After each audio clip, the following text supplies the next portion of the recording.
Hello and welcome to I Should Have Made This Book Haul a Lot Sooner. I'm Madison Mary and welcome back to my channel.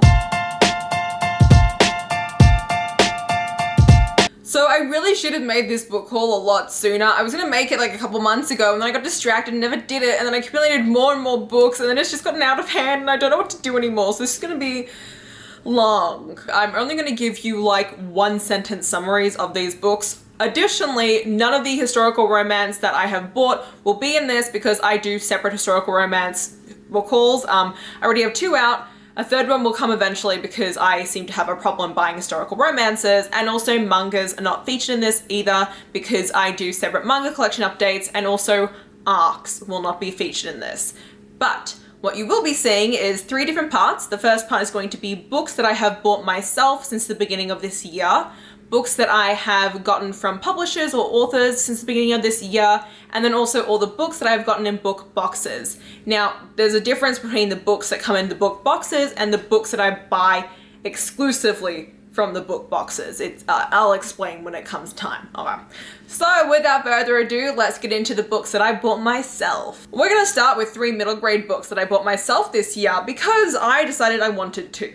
The first one is going to be The Only Black Girls in Town. I saw Books and Lala talk about this and then a lot of other people mention it. But basically this follows a young black girl who is the only black girl in her town until a new family moves in, and then she makes friends with that new black girl, and the 2 of them are in an attic one day and they discover these journals and start investigating it. Then we have Keep It Together, Kiko Carter, which I got because Lisa from Remarkably Lisa really raved about this. This is the middle grade following Kiko Carter, and she's in 7th grade. She has these 3 best friends and things go really well for her until they all start obsessing over boys, and Kiko doesn't really want to do that, and so she's now finding herself torn in 2 different directions between her best friends and like this whole boy crazy thing going on. Then we have one that I'm extremely excited for. Deltora Quest. Now, none of you know what this is because this is an Australian author. Deltora Quest was my life as a child, and for some reason, like back in January, I remembered this series and I was like, I want to buy it and reread it. They used to be like the really small chapter books, but apparently they did these like special edition bind-ups, and I was like, oh, I'll buy the bind-up. And so that's what I did, and I freaking love this series. But in this series, we're following this trio of kids who end up banding together to track down these 7 gems of the Lost Belt of Deltora. And it's really fun. The main character dude, his name is Leif, which is really awesome. It's spelled L-I-E-F, and that to me as a kid was just like so awesome. My brother thought it was the coolest thing in the entire world, and he was like, I'm gonna name my kid Leif one day.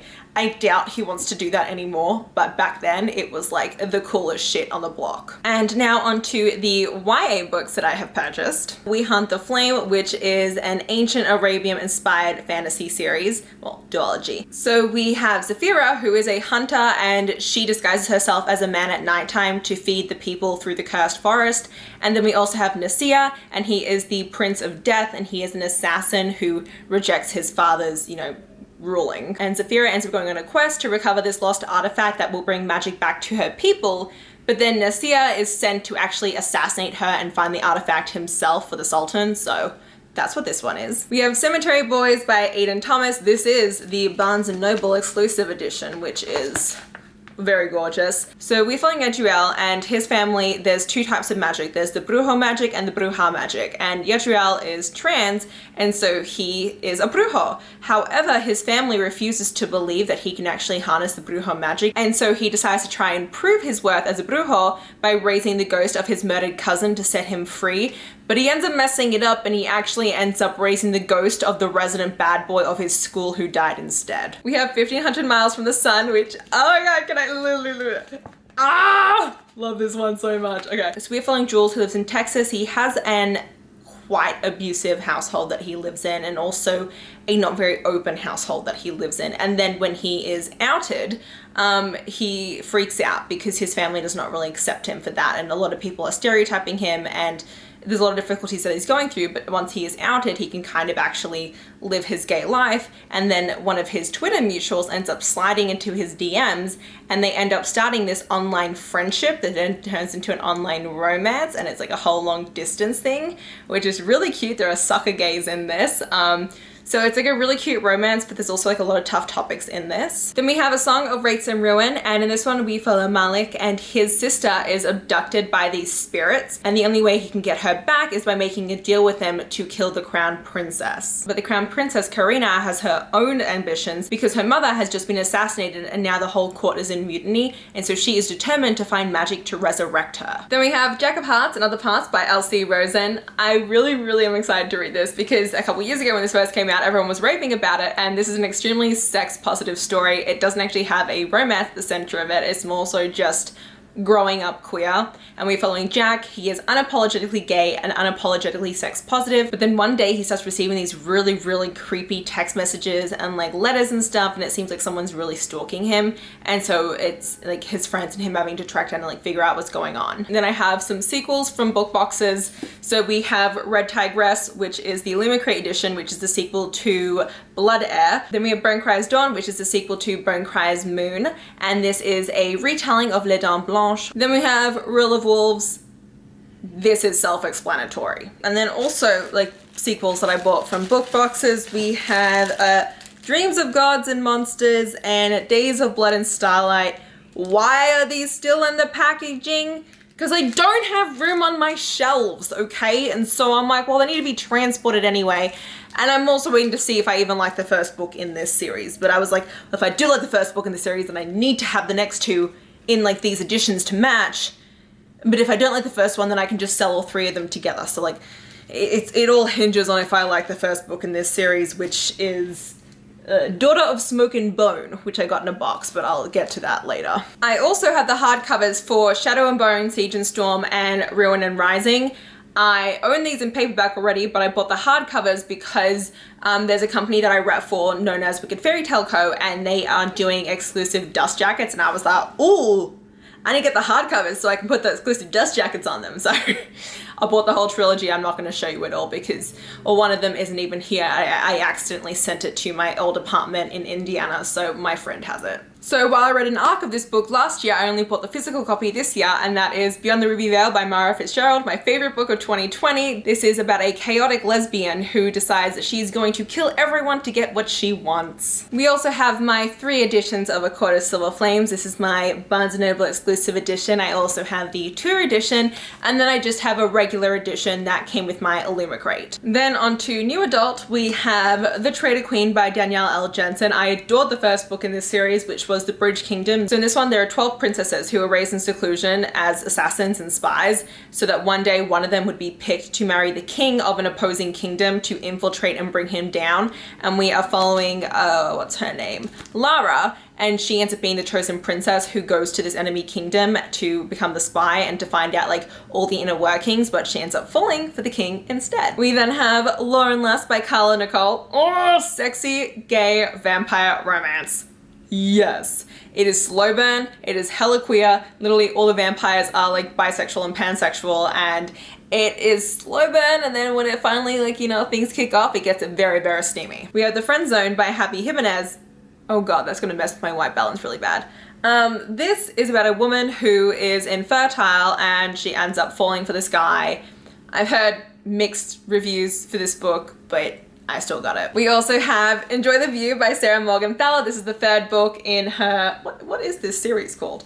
I don't know. And in this one, we are following Easton, and he has been the brother that we've seen throughout the series, who is like this gigantic Alaskan mountain man, and he is like hilarious because like he's tall AF, but he's like a total teddy bear. And he ends up falling for this actress who has come to town to film a documentary. And lastly, the last book that I bought for myself, oh no, it's not. No, it's not. I'll explain in a second. We have A Long Way to a Small Angry Planet by Becky Chambers. This is an adult sci-fi following a woman named Rosemary who ends up joining this ship called the Wayfarer, and it's like a ragtag group of people, and they end up being sent on this like deathly mission, and it turns out that everyone has their own secrets. So that is not technically the last book because I do have a pre-order That is supposed to arrive this week, but because I'm moving, I need to film this now. But that pre-order, because I want to put it in here anyway, is Jay's Gay Agenda by Jason June. This is a YA gay romance that is my favorite book of this year so far, so I wanted to mention it. Okay, and now we're going to focus on the adult romances that I have been sent from publishers. I'm going to start with adult romances, then adult fantasy, and then just all the YA books that I was sent. Why am I doing it like that? I don't know. It's because I want to. So from Berkeley, I got sent these 5 books. The first is The Roommate by Rosie Dannon. This follows a girl who travels cross country to be the roommate of this guy that she's like in love with, and then he ends up actually not living there and renting his room out to some strange dude, and that dude ends up being a porn star. Then we have The Wedding Date by Jasmine Guillory, and this one we follow a woman who ends up asking this guy that she's stuck in an elevator with to be a date to her wedding, and so I'm very pumped. We then have The Marriage Game by Sarah Desai. So in this one we follow a young entrepreneur woman who ends up renting an office space from her father when she ends up coming back home, and her parents are like determined to set up with a guy, and then her dad ends up actually renting out the office space to another person, and this CEO guy ends up showing up at the office, and the girl is like, you need to leave. And he's like, well, I'm not leaving. I paid to be here. And she's like, well, too bad. And they're like, well, we'll just share the space. And so the two of them are like enemies to lovers. Then we have Intercepted by Alexa Martin. This is an adult football romance, which I'm very excited for. Marley had an NFL boyfriend that she'd been dating for 10 years until she finds out that he was actually cheating on her the whole time. And then she ends up falling for the new hotshot quarterback on her ex's team. We have A Lady's Guide to Formula and Love. I just realized this is technically a historical romance, but it's fine. I'm still going to include it. But this follows a Victorian lady who is a scientist, and also she works for the crown, and she's kind of coming up with these things, and she needs a bodyguard, and so this guy is assigned to protect her, and it's their romance. So a bodyguard scientist romance. Then we have 4 books from Source Books Casablanca. The first of which is going to be Neon Gods by Katie Robert. This is a spicy modern retelling of Hades and Persephone. Then we have Yes and I Love You by Ronnie Loren. This follows a media star who does really great reviewing commentary, but she hides behind her online persona, and then one day her boss is like, look, unless you reveal who you are to like the public, and we kind of create like more from this, we're gonna fire you. And so she ends up in league with Jasper, who is an actor and a newly minted fake boyfriend who agrees to give her private lessons to overcome her anxiety. Then we have Conventionally Yours, which follows these 2 enemies who are stuck going on a road trip together to a Comic-Con convention. Comic-Con convention, that is redundant. Comic-Con is comic convention. You get what I meant. And then we have Boyfriend Material. This follows the son of a famous rock star who has a really bad image, and so the media company is like, look, we need to fix this up. And so they end up making him fake date this like perfect ideal boyfriend. And so it's a British fake dating romance. And then from Putnam we have Twice Shy by Sarah Hogel. I'm actually mentioned in the acknowledgements of this book, which is really exciting. But this is Sarah Hogel's sophomore novel after We Deserve Each Other, which I really did adore. So this one fell in Mabel, who's just found out that her great aunt in her will left her garden estate. And Mabel is so excited. She's like, I'm going to go there, I'm going to live there, my life will be a lot better considering that everything has just been going so wrong for me lately. But when she arrives there, she ends up finding out that she didn't inherit the estate alone, and that she actually shares it in half with the groundskeeper, who is very, very much a grump. And then she ends up going inside the estate and finding out that her great aunt was actually a complete and utter hoarder. And so the two of them have to like take the time to clean out the estate to like make it profitable. And I'm so excited. It's like Grump and Sunshine. And then from Park Row Books, we have Honey Girl. So in this one, we follow Grace Porter. She's just completed her PhD in astronomy. She's a very accomplished woman. She has all her life plans set out until she goes to Vegas, gets really, really drunk, and then ends up getting married to this woman that she has no idea who she is. And so that completely like just upheaves everything in her life. And it's apparently a story that will make you cry your eyes out. But it's also a lesbian romance. Then we have some indie romances that I was sent. The first one is Billionaire Boss Hole by Laura Lee. I actually won this in a giveaway on TikTok. And this is it. I mean, it's a little self-explanatory, but it's actually a romance between this girl and her boss, who is a billionaire and an asshole. Hence, Billionaire Boss hole. Then we have Destiny by D.D. Larson, and this is a paranormal shifter romance. So if you don't know what that means, it means it is a werewolf romance. And in this one we follow Jamie, who has just returned to her mountain hometown for the first time since her childhood, and she ends up hitting it off with the park ranger, who seems to be keeping a secret. Then we have Twisted Love by Anna Huang. I adore this book. This is the first in her Twisted series. The next book is Twisted Games, and that is a princess and bodyguard romance. But Twisted Love is a mild age gap, best friend's little sister romance, and it is so good. It has like slight mafia vibes, but like corporate mafia vibes. So if that at all appeals to you, definitely pick this up. Then we have 5 books I was sent by Wildfire PR. The first is Hopelessly Perfect by S.E. Rose. This is a romance between a doctor and an attorney who end up having to come together to help this young foster child who has cancer. The Exiled Prince by Janna Iman. And this one you follow a woman who goes to a masquerade ball, and she ends up hitting it off with this guy, and they, you know, have the sexy sex. And then a couple months later, she ends up applying to this personal assistant job, and then it turns out it's the guy from the masquerade ball, and he's also an exiled prince. Then we have Fragile Things by Samantha Lovelock. So this movie follows Stella, and her mother has disappeared, and Stella has no idea what's going on. She's like, my mother never kept secrets from me, or did she? And then she gets this letter one day that is like,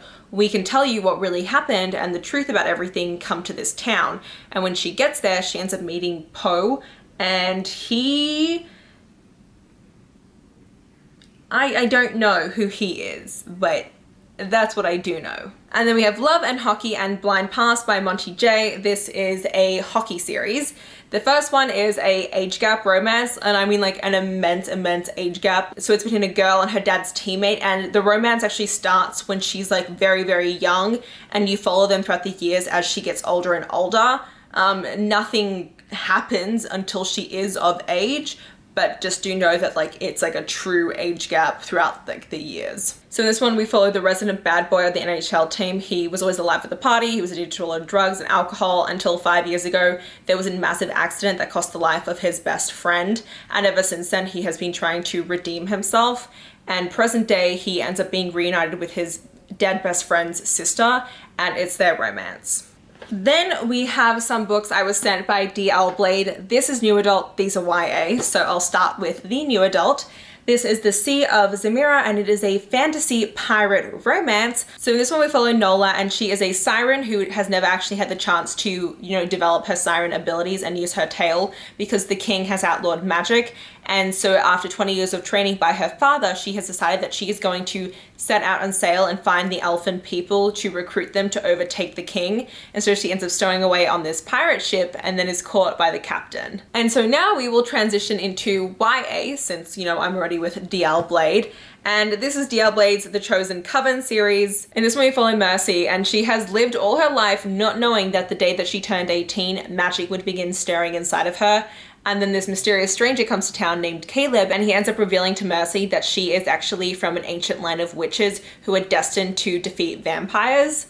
So, very excited about this. So let me grab the other YA books I was given, and then we'll go back to the adult stuff.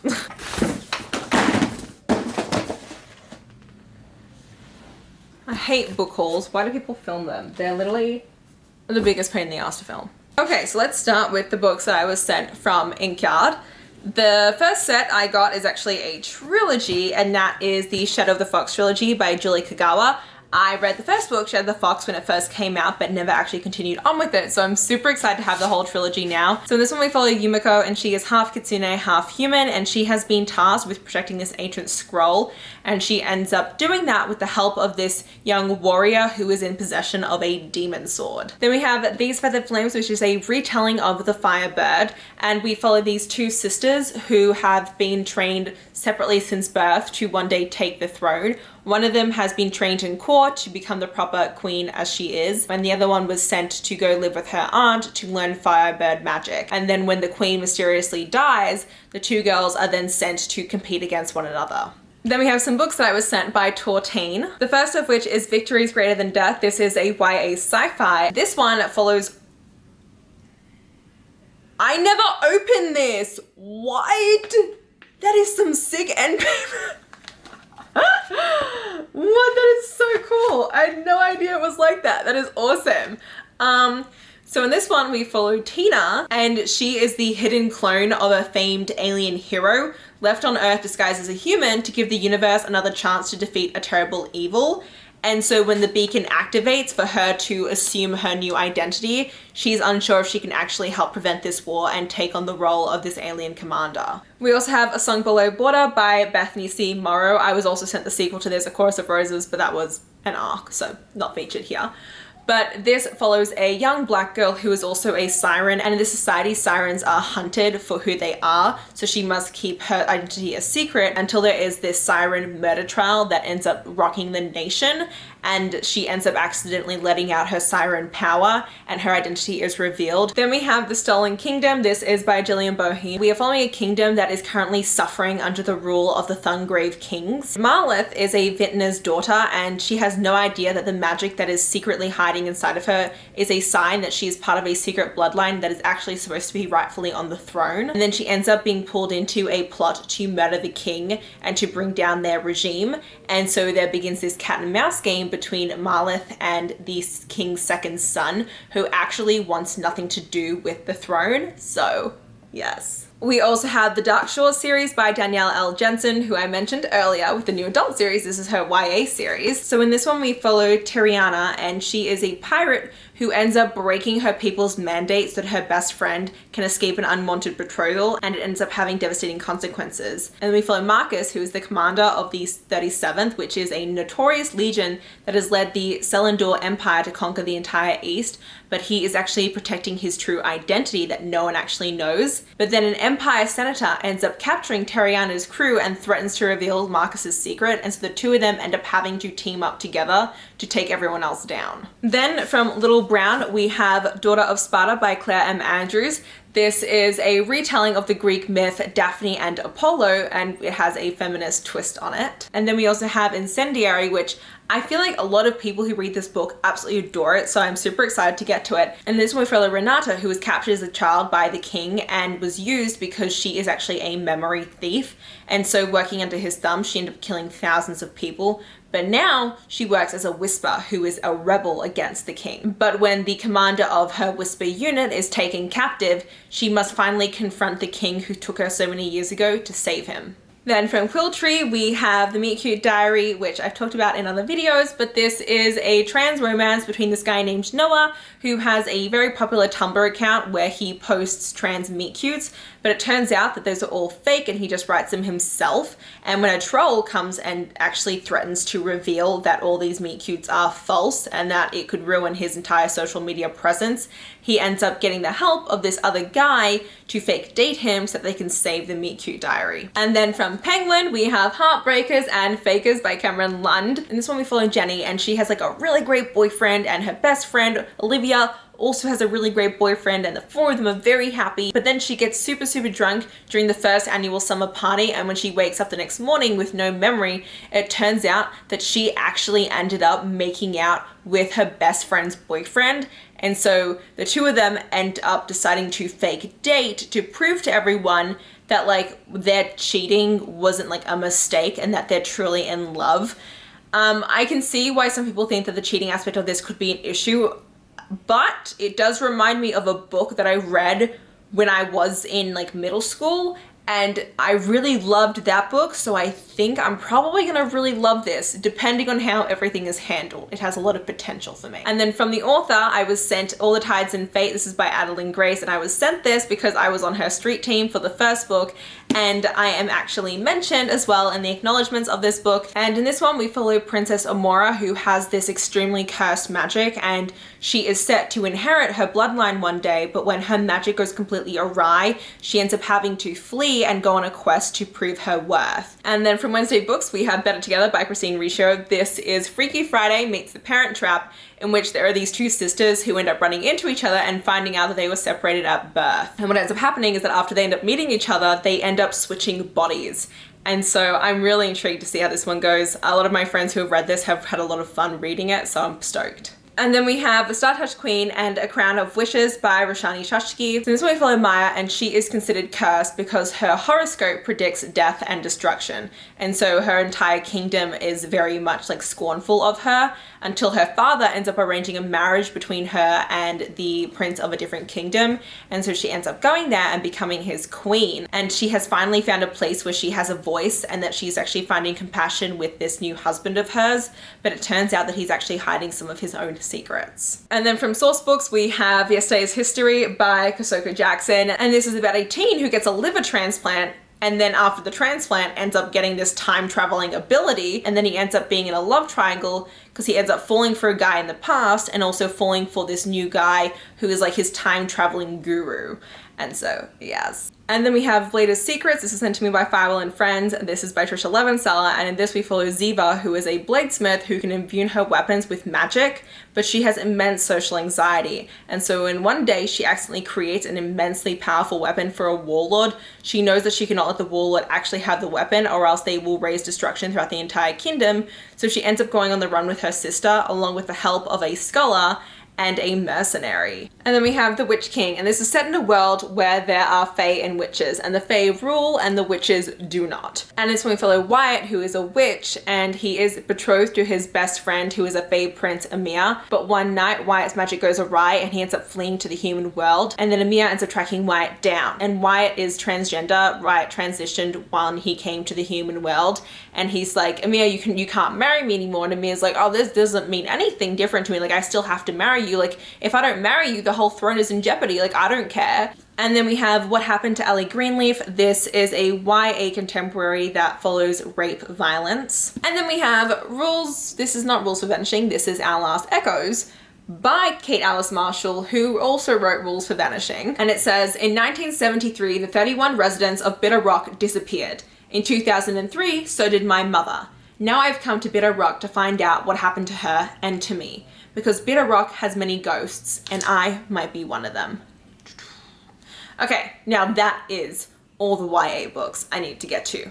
On to the adult. So first things first, we have For the Wolf by Hannah Whitten, and this is a Red Riding Hood retelling in which we follow Red, and she has been born as a second daughter. And this means that her purpose in life is to be sacrificed to the wolf of the wilder wood so that he will then return the captured gods to the world. And Red is actually relieved to be sent to be sacrificed because she has this magic inside of her that she does not seem to understand. But when she ends up going to be sacrificed, she finds out the wolf is not actually a wolf, but a man, and that her powers actually have a lot more meaning to them than she ever thought. And then we have The Chosen and the Beautiful, which is supposed to be set in American 1920s jazz age, and we are following Jordan Baker, who is queer, Asian, and a Vietnamese adoptee. And it turns out that she has some sort of like fire magic. So this is a coming of age story full of magic, mystery, and glittering excess. Literally all I know is that it's a queer, historical, magical book.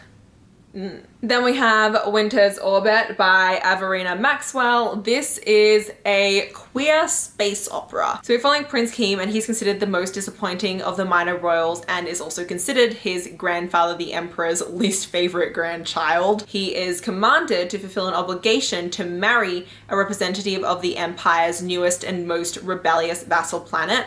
And so he must marry Count Janine, who is a widower and a murder suspect. Also by Tor, we have The Invisible Life of Addie LaRue by V.E. Schwab.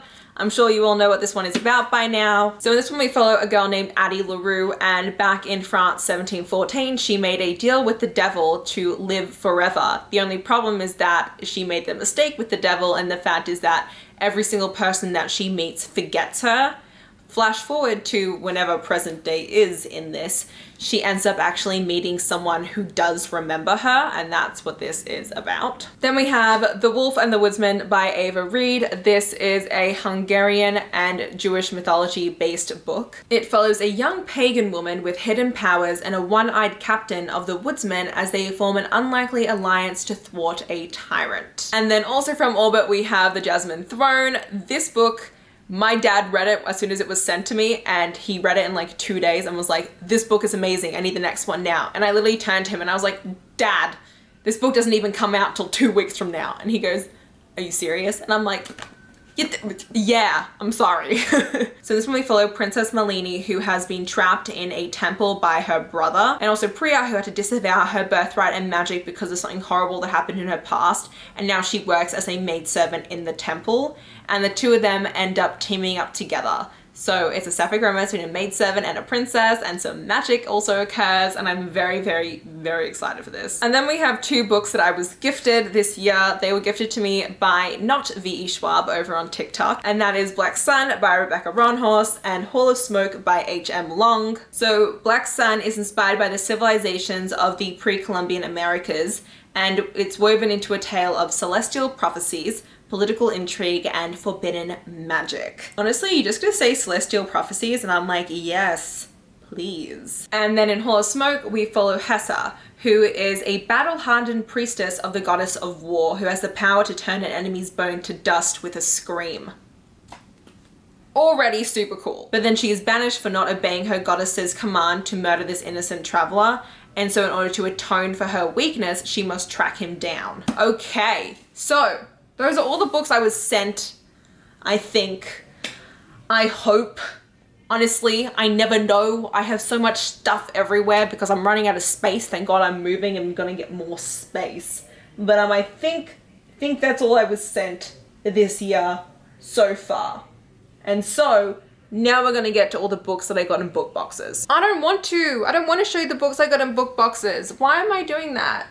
Why was that a great idea on my behalf? Okay, so we're gonna start with the book box books that I got not from Fairy Loot or Illumicrate. So that is going to first off be what I got from the Bell book box, and that is going to be Kiss and Break Up by Ella Fields and Taming Hollywood's Baddest Boy by Max Monroe. Kiss and Break Up is a new adult high school romance between this girl and her best friend, but she actually ends up getting a boyfriend and then ends up accidentally cheating on him with the best friend. And Taming Hollywood's Baddest Boy is about this really famous Hollywood star who one day just decides to up and leave Hollywood and go live in the wilderness of Alaska, and this PR girl who ends up having to track him down in order to save her job. The Ones We Were Meant to Find and The Bone Maker were both featured in Unplugged Book Box. This is adult, this is YA. So 25 years ago, there were 5 heroes who risked their lives to defeat the Bone Maker, who was a corrupt magician. And since then, Kreia, who was the group's leader, has exiled herself to a remote tower to devote herself to one purpose, which is resurrecting her dead husband who died during the war. And you end up following each of the 5 warriors, one who's broken, one who's gone soft, one who is pursuing a simple life, one who is stuck in the past, and one who should be dead. Their story should have been finished, but evil doesn't stop just because someone said the end. And then The Ones We're Meant to Find is a YA sci-fi dystopian in which there are these 2 sisters who are separated. One of them is now on an island and she has no memory except for the fact that there is a sister that lives miles and miles away. And then the other one is a STEM prodigy who knows that she can use her science to save everyone, even though it seems like the corrupt government is trying to stop that. And then we have my Fairy Loot and Illumicrate books. Oh, actually, you know what? No. First. Oh God, I forgot this from earlier. Ha! So we have Daughter of Smoke and Bone, which I got in the Daughter of Smoke and Bone box by Illumicrate at the beginning of this year. This is by Laini Taylor. It's a very renowned series. Gotta be honest with you, I actually don't know what this is about. It's about this girl who was raised half in the human world and half in Elsewhere, where she acted as an errand girl for these like demonish creatures. But then one day the door to Elsewhere is locked. And so now she is stuck on the human side and she must decide if that is where she wants to stay. And it says, once upon a time, an angel and a devil fell in love. It did not end well. And then I actually forgot from earlier, I bought The Galaxy in the Ground Within by Becky Chambers. I own the first book in this series and like the, what, is this the 5th book in this series? I bought it because it's in hardback and it looked cool, and I think if I literally actually have no, oh, look at that. I actually have no actual reason as to why I bought this book. I really should not have, considering that I have not read this series and this is like book 4 or 5, but you know what, I did. So, oh well. Because I have been sitting here filming for 2 hours now, I'm going to just show you each of the books for the book boxes and not actually tell you what they're about because I can't be bothered. For December Illumicrate, we have The Ravens, and for Fairy Loot, we have Master of One. For the January Illumicrate, we have Winter's Orbit, which has these sprayed edges, And we have Lore from Fairy Loot, which has got snakes on the edges. In March from Illumicrate, we have A Dark and Hollow Star, and from Fairy Loot, we have This Golden Flame. In April from Illumicrate, we have The Unbroken by C.L. Clarke, and from Fairy Loot, we have The Bright and Pale by Jessica Rubinowski. For the April Illumicrate, we have In the Ravenous Dark by A.M. Strickland, which had these sprayed edges. And for Fairy Loot, we have The Prison Healer by Lynette Noni, which has these edges. And then for the most recent Illumicrate for the month of May, we have the Jasmine Throne, again, but has these edges. And then for the Fairy Loot, we have Witches Steeped in Gold, which you cannot tell until I do. Actually, no, you just can't tell that it's Witches Steeped in Gold. So those are probably all the books that I have gotten this year. I have also got Kindle books and things like that, but I would never go into all that because I can't believe I've been here for 2 hours. It's fine. It's fine. This is going to be really fun to edit, but this just teaches me that in the future I should be filming these a lot sooner. But yes, that is all the books, and here is the total. This is how many books I just went through. I'm also going to break it down by, you know, the ones that I bought, the ones that I was sent, and then all the book box books, which don't really count, but you know what I mean. If you made it to the end, please comment a stack of books emoji. Yep, we'll do that. And I hope you did enjoy this video. If you did, please hit the like button down below. If you want to see more of me, please go to my channel. And until next time, thanks a bunch, everyone. Bye-bye.